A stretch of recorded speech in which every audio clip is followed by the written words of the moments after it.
The Catholic Church has examined different technologies as they've come out throughout human history, and technology is meant to serve human beings and not the other way around. But what Pope Leo points out is it's not just about how we use it, it's also about how the tool is made and what its actual functions and purposes are.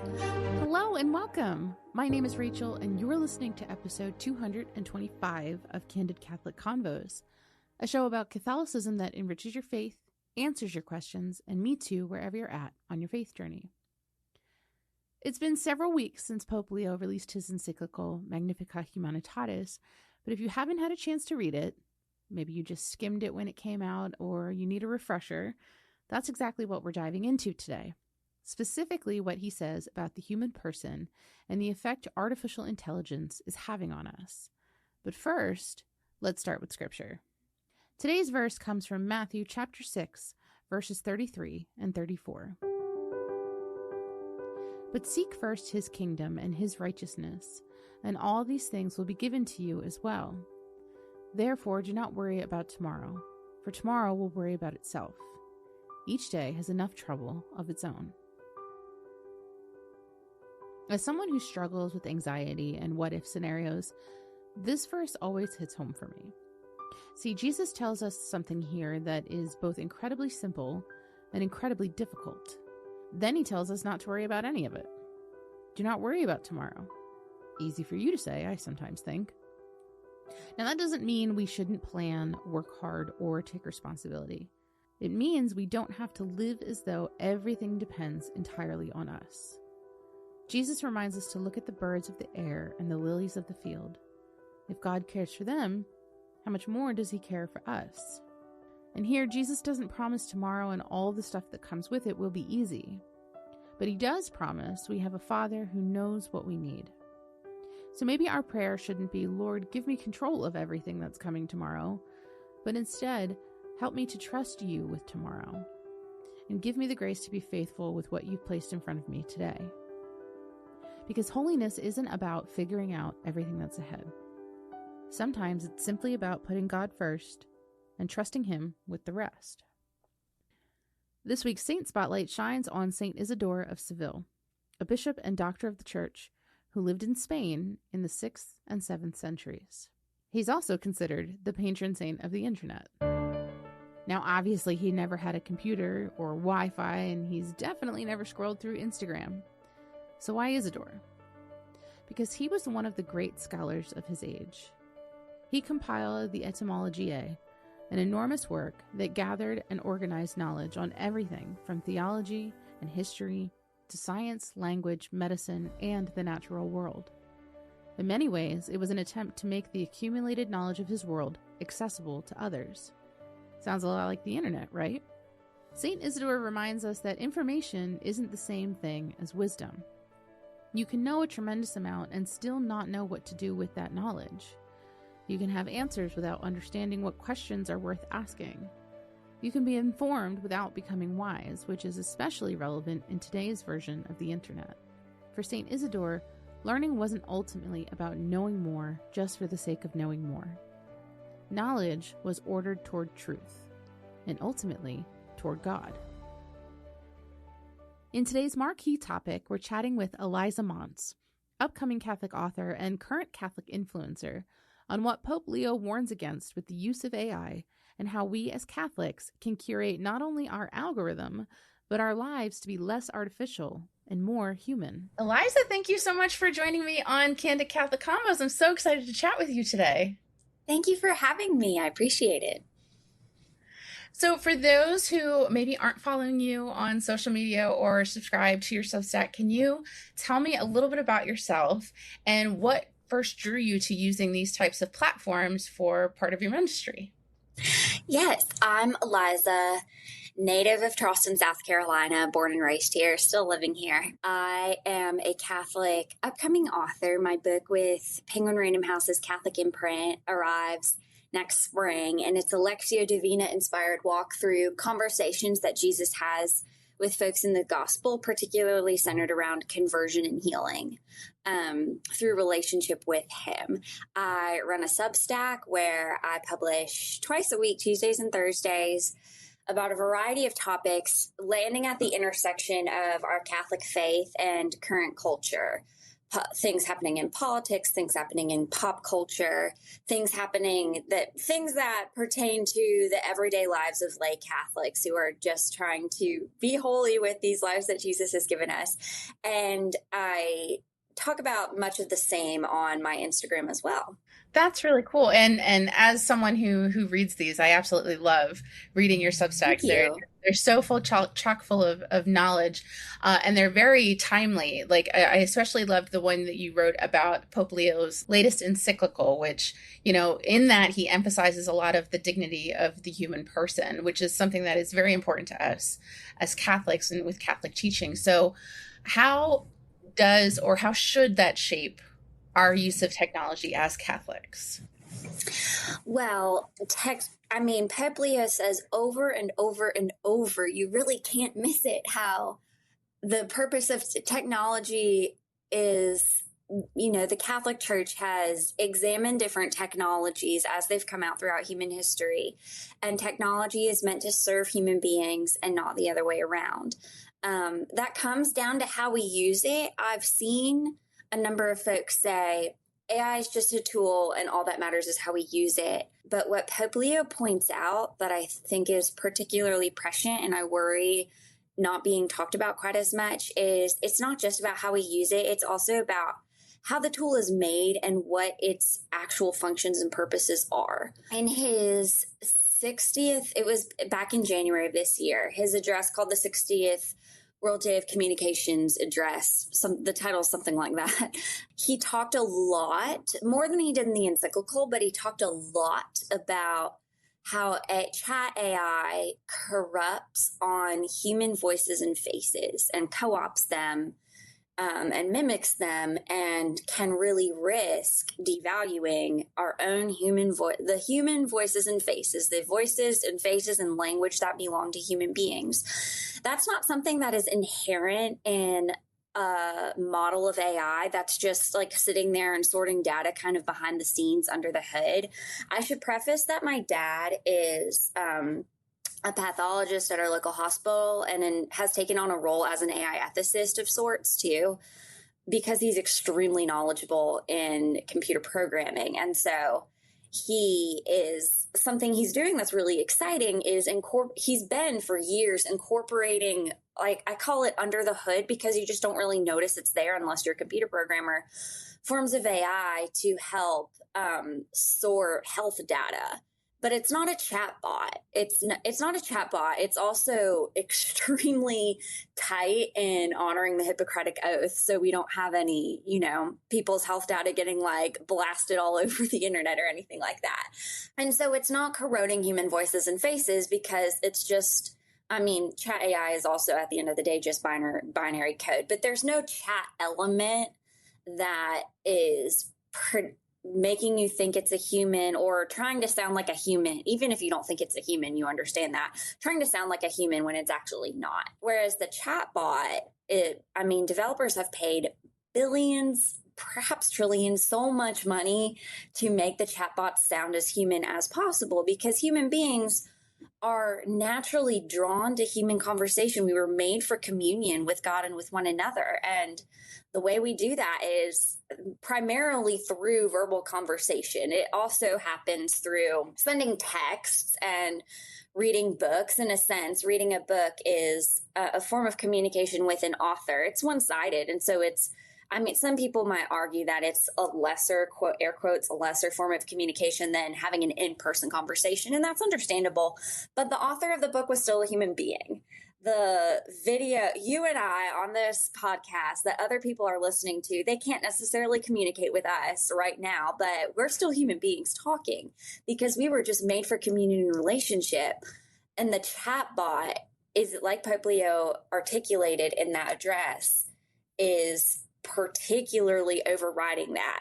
What I noticed in the encyclical is and something I've been wondering a lot lately, especially now that we've had time to really marinate on it.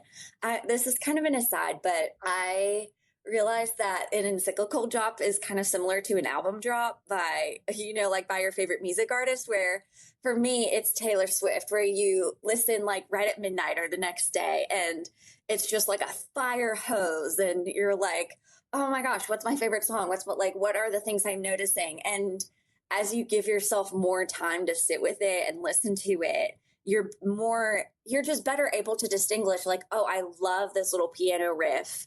I love the lyrics in this bridge. I love the message, the like subtle message of this other song that didn't jump out to me at first. And I just had the same epiphany that it's like an encyclical drop too, because me reading it on the day it dropped was a very different experience from the times I've reread it and returned to things. So all that aside, that just made me chuckle when I put that connection together.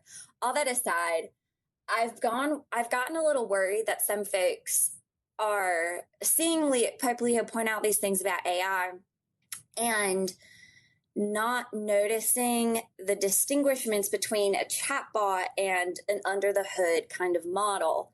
Because in the encyclical, he doesn't necessarily, I've not noticed places where he's often distinguished between the two, which is fine. Like, that's not me trying to criticize him. That's his prerogative. I am at times, I can be a very analytical type of person. And so I sat down with myself and literally made a pros cons chart of AI based on the verbatim in the encyclical, because that's just the way my brain works. And I wrote down big themes, and I also indicated the number of times he repeated them. And I will say I counted 5 pros for AI, and it wasn't just chat AI. I was like, oh, I need to be fair. Like, it's just any kind of AI under the hood or chat. 5 pros. And out of those 5 pros, 4 were potentials, which he really used a lot. Like, AI could really help the environment. I personally think it's unlikely a chat AI helps you and me, our average folks, help the environment. But I can understand it is very likely that put in the right hands and used in exactly the right way, AI can help environmental like an under the hood kind of AI can help environmental researchers figure out how to better help the environment with the way we are right now. And Pope Leo is acknowledging that, like, it could do this thing. He says multiple times AI could help human development, and he doesn't distinguish whether that's chat AI or under the hood kinds of AI.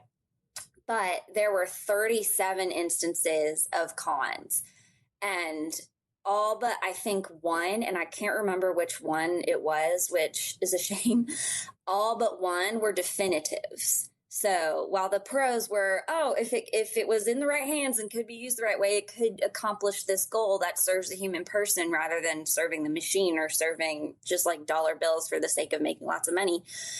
Almost every single con was definitive. The one that sticks out to me, multiple times he mentioned it is already hurting the environment with the data centers. The one that is such a bombshell that I was so thankful he mentioned was how data labeling is run on the back of what he called modern day slavery. And there's been a lot of reports by American journalists about this. It's folks who are living in really impoverished countries being paid by ChatGPT, et cetera, to sit there and do the same kind of CAPTCHA thing that we have to do of like, yes, that's a fire hydrant, and no, that's not a horse. But often when they're not told ahead of time, after they go through that for a few weeks, they're then onboarded into a different section of this work in which they're forced to watch pornographic material and label like, this is porn, this is child abuse, this is abuse of a woman who's clearly not giving consent, etc. And these journalists have just discovered, I mean, we as Catholics know that that's so horrific, so unimaginably horrific. And the companies say that they provide trauma support in the form of clinical counseling, but these journalists have found that was not even true at all. I made a video about this on Instagram the other week, and someone was like, which I totally understand. They pointed out like, well, we do need police officers, for example, to be able to look at footage of this was a woman being abused in a parking lot, for example, or sit there and listen to terrible testimony in court about a child being abused. I think those are necessary for human flourishing and development in this broken and sinful world we have now. But chat AI, I personally believe that Pope Leo did not say in the encyclical everyone needs to delete ChatGPT, but personally, looking at these pros and all of these cons, I don't see a purpose for me to use ChatGPT. I'm not my dad, who can use an under the hood kind of model to help cure cancer. I'm not an environmental researcher who can use an under the hood model to help save the environment. I'm just regular old me. And ChatGPT is all of the chats are not something that I need for my human flourishing. I feel very strongly they would co-opt my human flourishing by making me less able to read, write, and think for myself, which has been scientifically proven a lie as well. And so I just don't use them.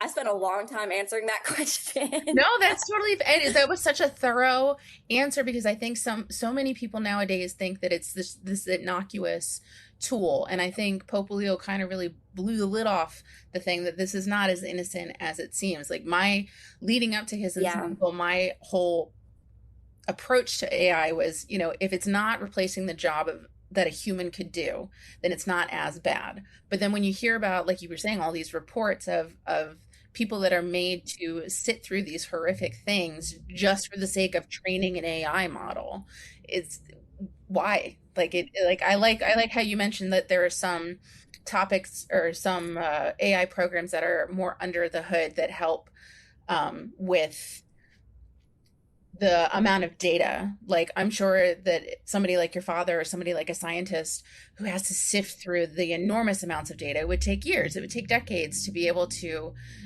do that and then still complete the work that they have to do. Whereas an under the hood model can kind of do all that in the background and assist them in the work versus it doing it for them.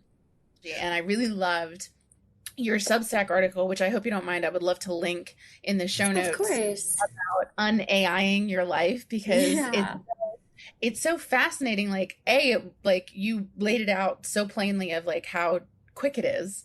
And then B, it's like, I didn't even know this feature was turned on. Mm-hmm. So if nothing else from our conversation today, what do you hope that our listeners take away from our time together? Yes. So I'll explain a little more about that article you referenced. So it's called How to Un-AI Your Life in 15 Minutes. And that title is a little bit of clickbait, because you can't totally un-AI your life in 15 minutes.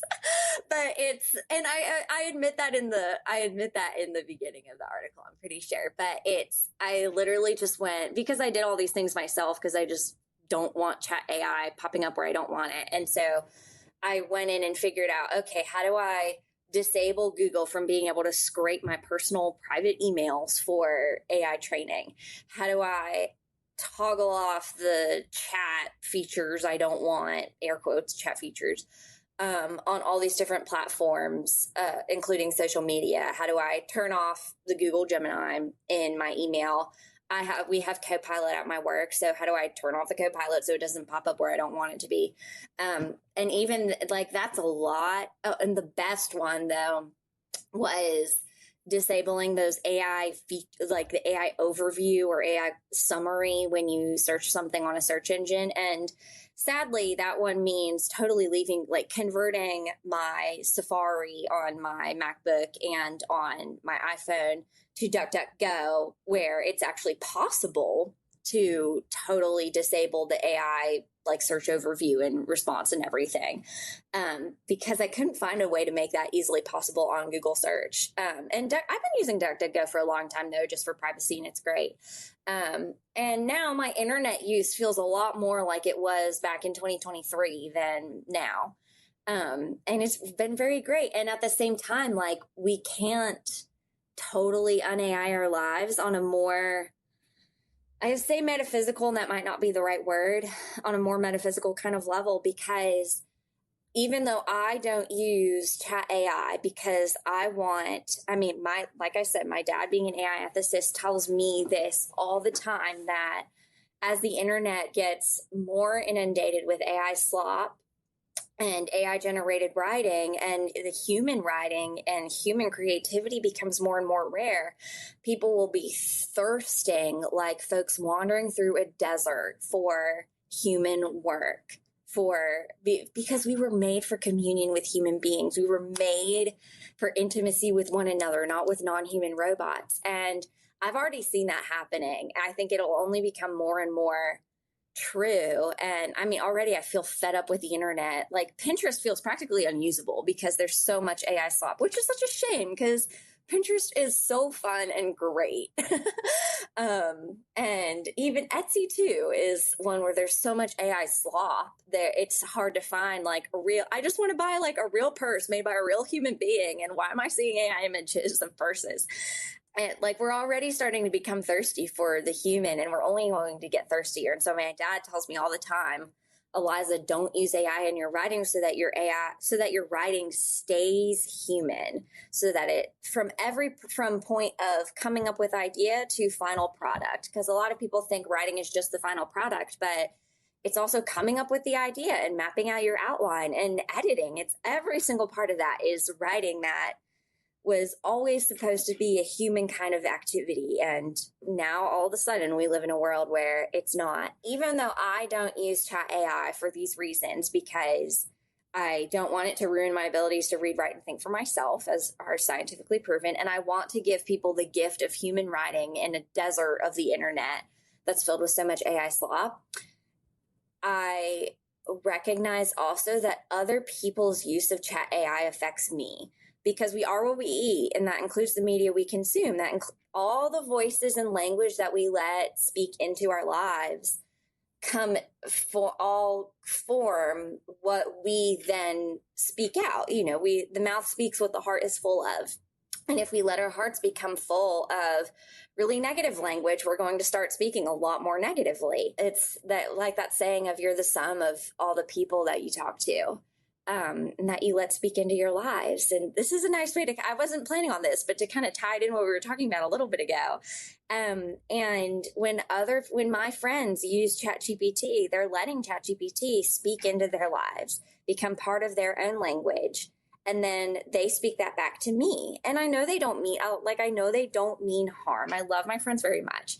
They don't mean harm. They don't mean for that to happen, but that's just how human beings are wired, because we were wired to be in communion with one another and let one another's language affect us and absorb all over us. And so I'm not going to delete the friends out of my life who use ChatGPT. That would be terrible. But the best I can do is to just keep talking about it, keep talking about how important it is to have a world that's more human than robot. I read a fascinating thing the other day about how during the Industrial Revolution, human beings saw out of the Industrial Revolution came Romanticism, the Romantic era of loving what is human, celebrating artistically in fine art and literature, in plays, etc. What is human? What makes a human? Why being a human is special? And it's because people were freaking out about these factories where, children were being killed all the time and people were being forced to work 12-hour days with like a bowl of beans in their stomach and nothing else, and then paid nothing at that.